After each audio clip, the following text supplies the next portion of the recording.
Saya pernah mendengar cerita dari teman saya mengenai seorang kafir memberikan air minum kepada seekor anjing. Dan seorang kafir itu masuk surga. Ini ngawur ya. Ini hadis palsu pun tidak ada seperti ini. Ini hadis riwayat temanmu tadi. Yang ada seorang wanita pezina ya, bainama kalbun biroqiyatin kada yaqtuluhu al-atash isra'athu baghiyun min baghaya bani Israil.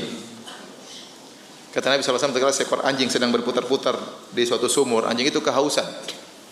Dia haus air di depan mata, tapi dia enggak bisa berenang, dia enggak bisa turun. Lihat air di depan mata hanya muter-muter aja. Tiba-tiba ada seorang wanita pezina, kasihan lihat anjing ini. Maka dia pun turun, dia lepaskan sepatunya, dia turun ke sumur, dia isi airnya, kemudian dia naik ke atas, kemudian dia minumkan.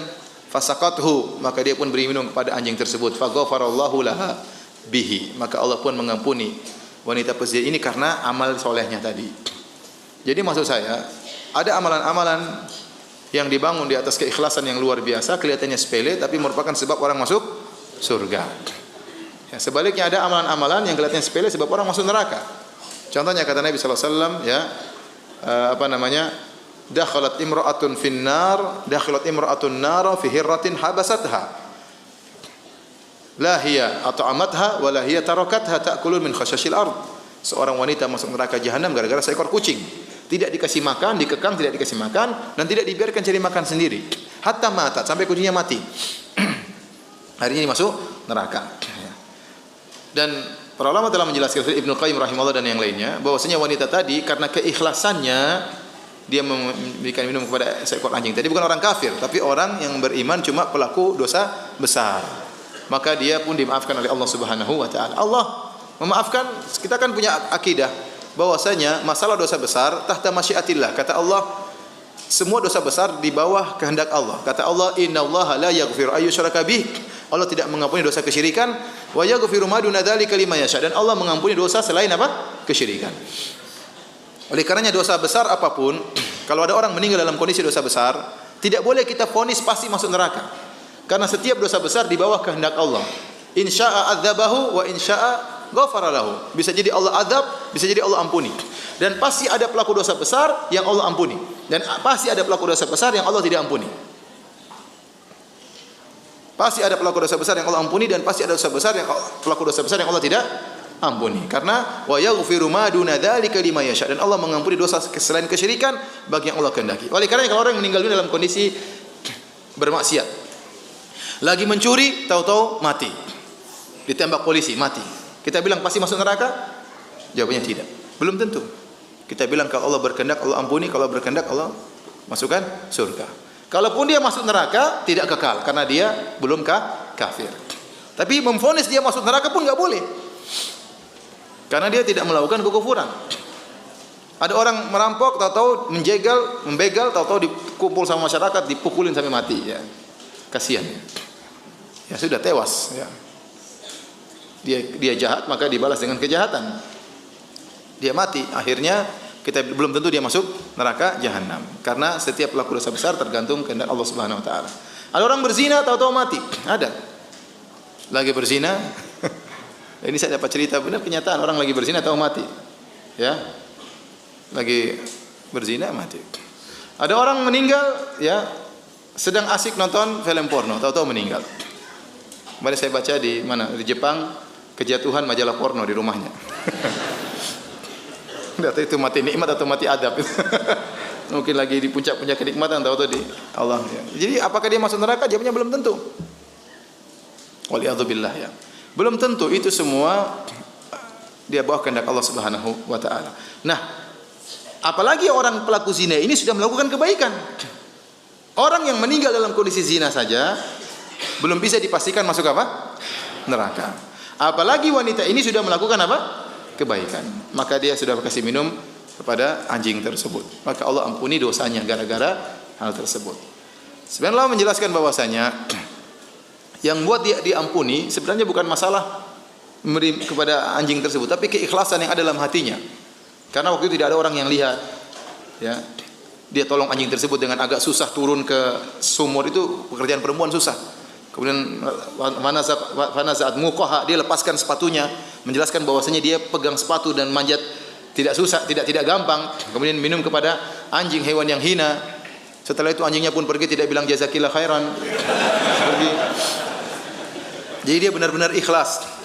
Karena keikhlasan itu maka diampuni. Karena sebagian orang salah paham. Saya pernah ngisi pengajian pas di Mekah. Tahu-tahu ada yang protes. Ustaz, tadi saya bahas tentang masalah bahayanya zina. Bagaimana ancaman orang berzina, bagaimana adab di alam kubur, bagaimana adab di neraka jahanam. Kata dia, Ustaz jangan terlalu sangar Ustaz. Zina itu ada orang minum anjing aja selesai. Jadi dia anggap perkaranya mudah. Ente berzina, minta maaf tinggal cari anjing kasih minum. Ya, zina lagi cari anjing kasih minum. Anjing enggak ada kasih kucing. Itu enggak benar, bukan begitu ceritanya ya. Ya. Kita bilang ada juga dosa di kelihatan sepele bikin orang masuk apa? Neraka jahanam. Maka tidak boleh kita memandang dalil dari satu sisi saja. Ya, lihat bagaimana Nabi ditanya tentang seorang wanita, ya. Ya, tasumun nahar, taqumul lail, senantiasa puasa sunnah, senantiasa salat malam, senantiasa bersedekah. Wa fi lisaniha syai'un yu'dhi jirana. Tapi dia kalau ngomong menyakiti tetangganya. Kata Rasulullah SAW, hiya finnar, di neraka. Jadi yang benar bukan wanita kafir yang beri minum kepada seekor anjing, tapi wanita pezina. Allah ampuni dia karena kebaikan yang dia lakukan.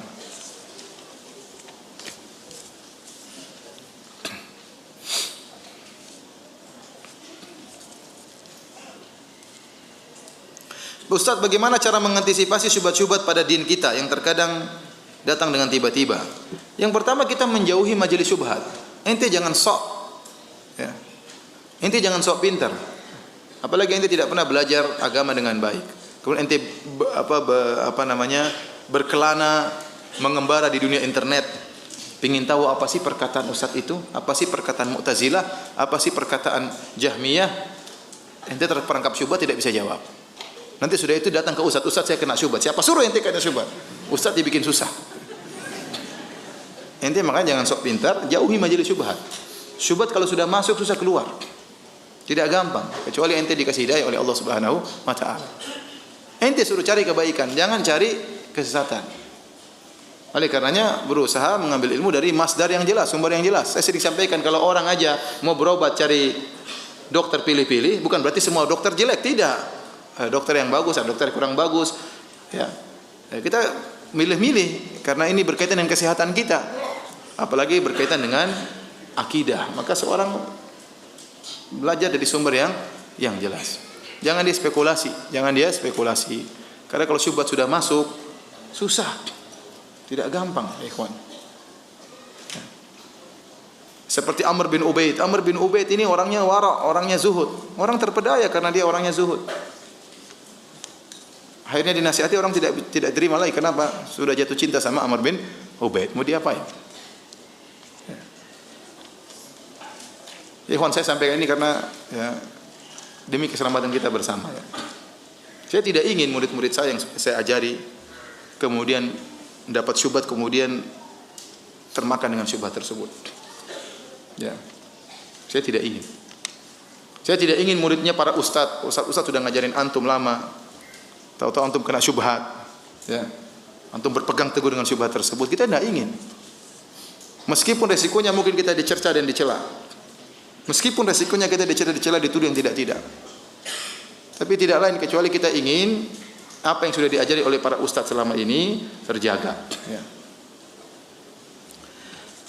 Baik.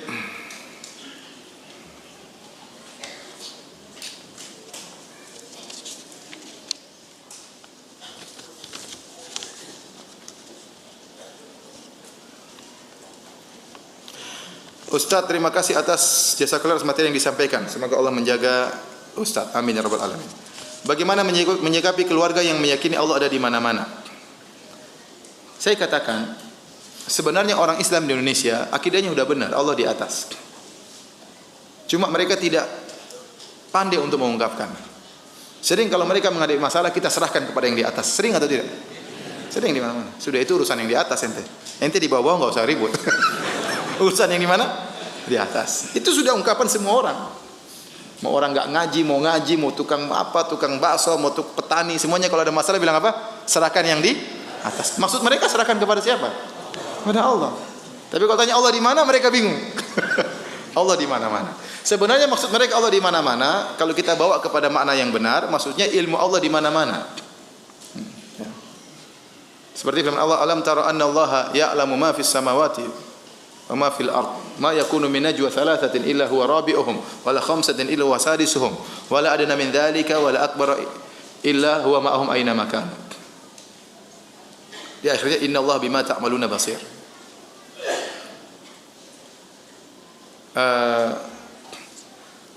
Apa namanya, kata Allah Subhanahu wa taala, tidakkah kalian melihat bahwasanya Allah mengetahui apa yang di langit dan di bumi? Tidak ada 3 orang berbisik-bisik kecuali keempatnya adalah siapa? Allah. Tidak ada 5 orang berbisik-bisik kecuali keenamnya adalah siapa? Allah.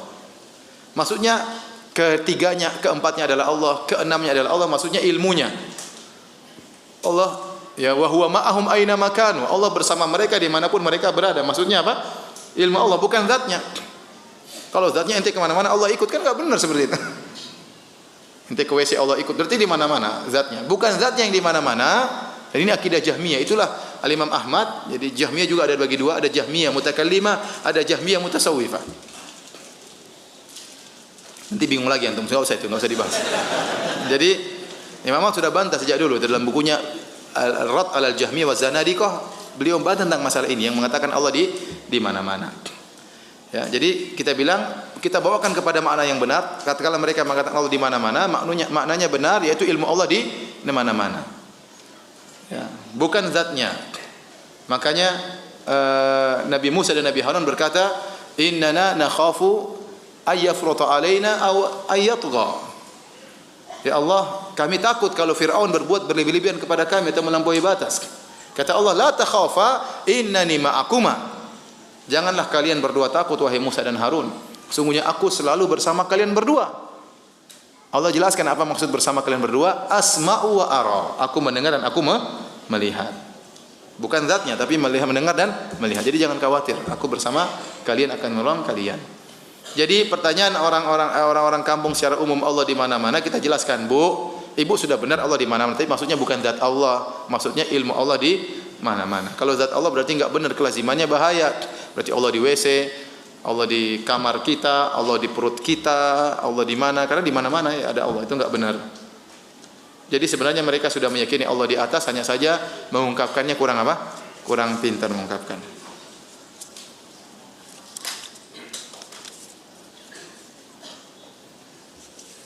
Bagaimana cara menghentikan diri kita yang sering membayangkan bagaimana sifat Allah?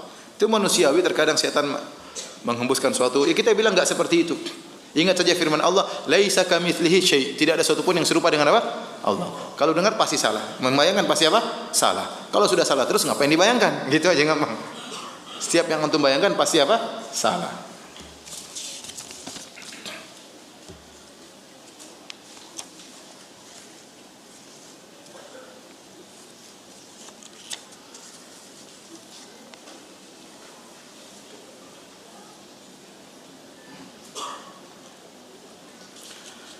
Kakak saya seorang berkebutuhan khusus, dia tunagrahita, kurang normal IQ-nya. Dia mengerti bahwa muslim perlu sholat, puasa dan lain-lain, tapi tidak terlalu mengerti konsep-konsep yang abstrak seperti surga, neraka, akhirat dan lain-lain. Ini berkaitan dengan intelijensinya.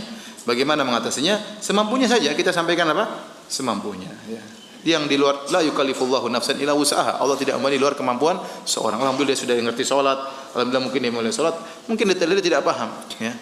Mungkin detail-detail dia tidak paham. Ya kita bicarakan secara sederhana. Bahwasanya ada salatlah supaya masuk surga. Surga itu apa? Surga itu ada kenikmatan di sana. Sederhana kan bisa. Ya. Kita bisa jelaskan sama anak TK pun bisa kita jelaskan. Neraka itu bahaya, ya. Enggak usah antum jelaskan secara detail. Di surga itu ada bidadari begini-begini, bingung dia nanti. Udah bicara aja secara sederhana. Neraka itu begini-begini secara sederhana. Kalau baik masuk surga, kalau buruk masuk neraka jahanam. Enggak usah bahas Mu'tazilah. Enggak usah bahas Jahmiyah, kasihan ya.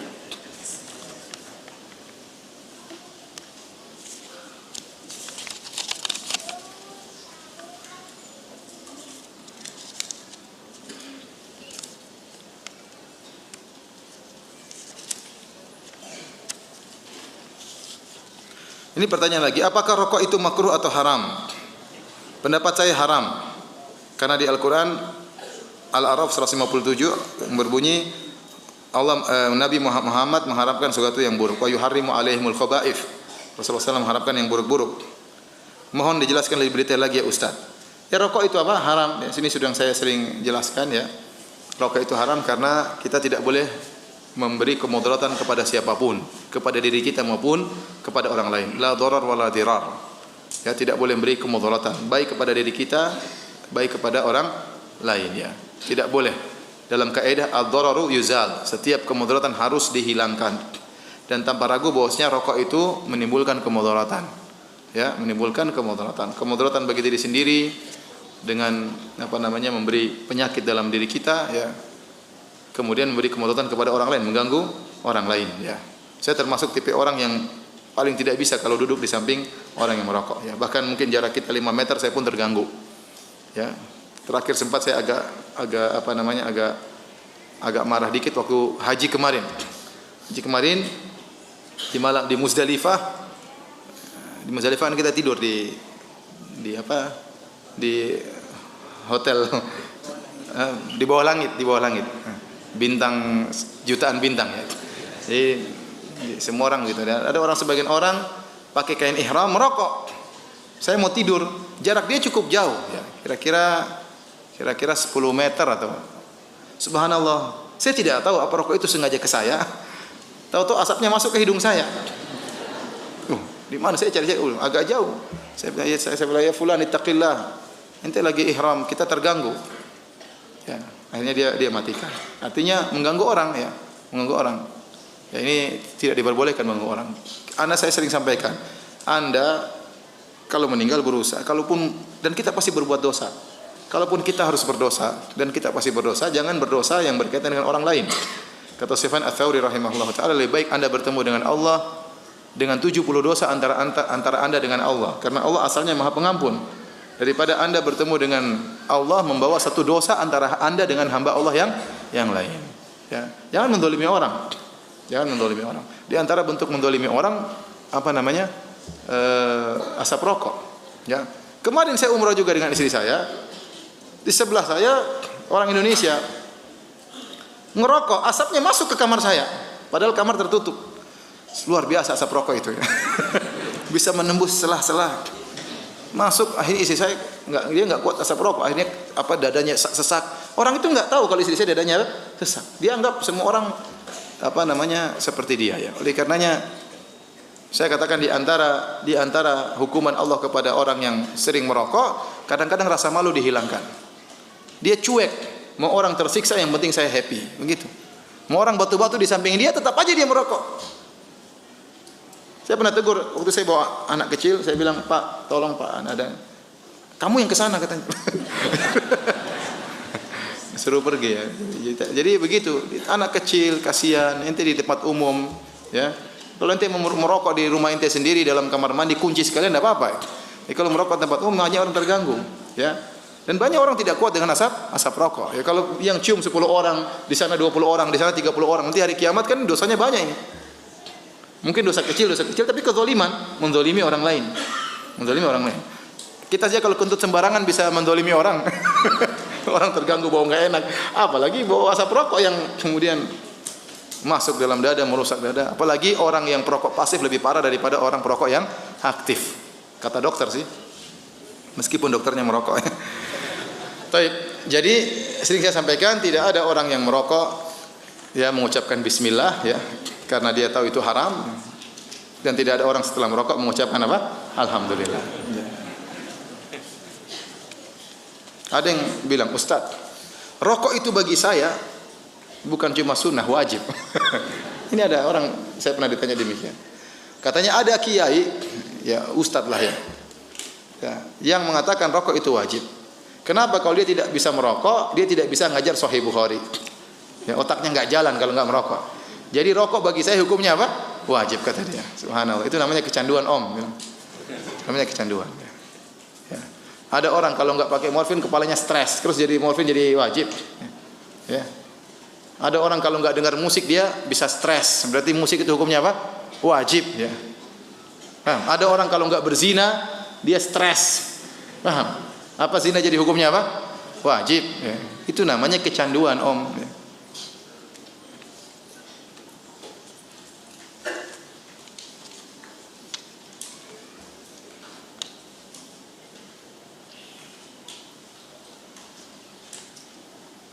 Tadi Ustaz menjelaskan kalau kita mengambil dari Imam Syafi'i maka jangan diambil fikihnya saja, yang lainnya tidak. Pertanyaan, Imam Syafi'i juga adalah manusia, ada kurang dan lebihnya. Bagaimana kita harus mengambil beliau dari beliau semuanya?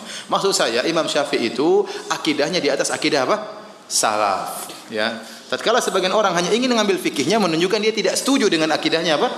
Imam Syafi'i. Dia tidak setuju dengan akidah salaf, maka dia pilih sumber akidah yang lain. Padahal akidah Imam Syafi'i akidah salaf. Di antaranya antum bisa baca bukunya Al-Muzani. Ada bukunya As-Sunnah lil Muzani, murid langsung Imam Syafi'i, akidahnya akidah salaf. Ya. Namun ada Imam Syafi'i sangat kencing terhadap orang yang belajar ilmu kalam. Dia mengatakan hukmi li ahli kalam an yujradu bin ni'al. Ya, an yujladu bin ni'al wal jara'id. Bahwasanya orang yang belajar ilmu filsafat dalam agama maka hendaknya dipukul dengan sendal dan dengan pelepah korma.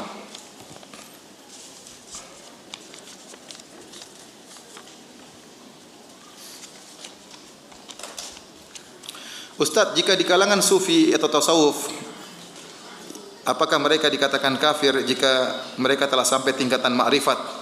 Karena mereka percaya solat fardu itu tidak penting lagi. Karena mereka bilang sudah sampai ma'rifat. Atau solatnya dirubah jadi solat ma'rifat. Jawabannya, orang yang meyakini bahwasanya dia boleh keluar dari syariat Nabi Muhammad seperti tidak lagi wajib solat karena syariat Nabi Muhammad SAW itu apa? Solat. Dia mengatakan saya sudah mencapai tingkat ma'rifat, tingkat hakikat, maka saya boleh keluar dari syariat Nabi Muhammad sebagaimana Khadir keluar dari syariat Nabi Musa. Maka orang ini bukan lagi orang Islam. Kenapa? Karena orang Islam itu yang mengikuti syariat Nabi Muhammad. Dia sendiri telah mengikrarkan dia keluar dari syariat Nabi Muhammad. Dia sendiri yang mengikrarkan dia telah keluar dari apa? Islam. Paham atau tidak? Ya, saya ulangi, orang Islam itu adalah orang yang mengikuti syariatnya Nabi Muhammad. Sementara dia merasa dia boleh keluar dari syariat Nabi Muhammad SAW, berarti dia merasa dia boleh keluar dari Islam. Nah, yang mengikrarkan dia bukan Islam, dia sendiri, bukan kita.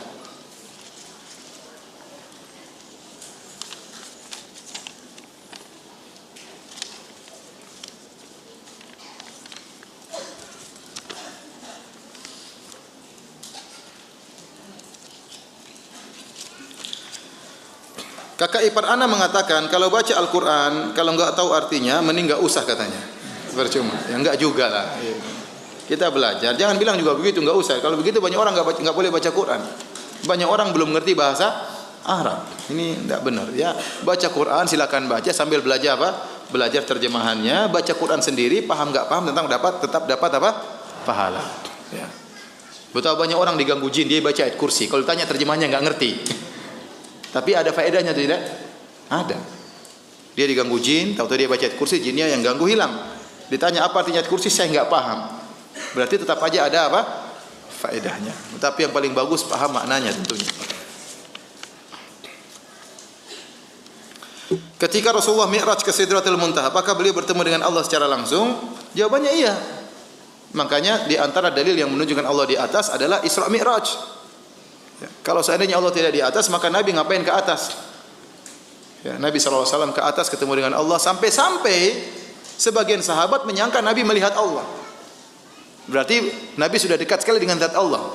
Makanya Nabi ditanya, "Hal ra'aita rabbak?" Apakah kau melihat Rabbmu? Kenapa pertanyaan timbul? Karena memang Nabi sudah terlalu dekat dengan siapa? Allah.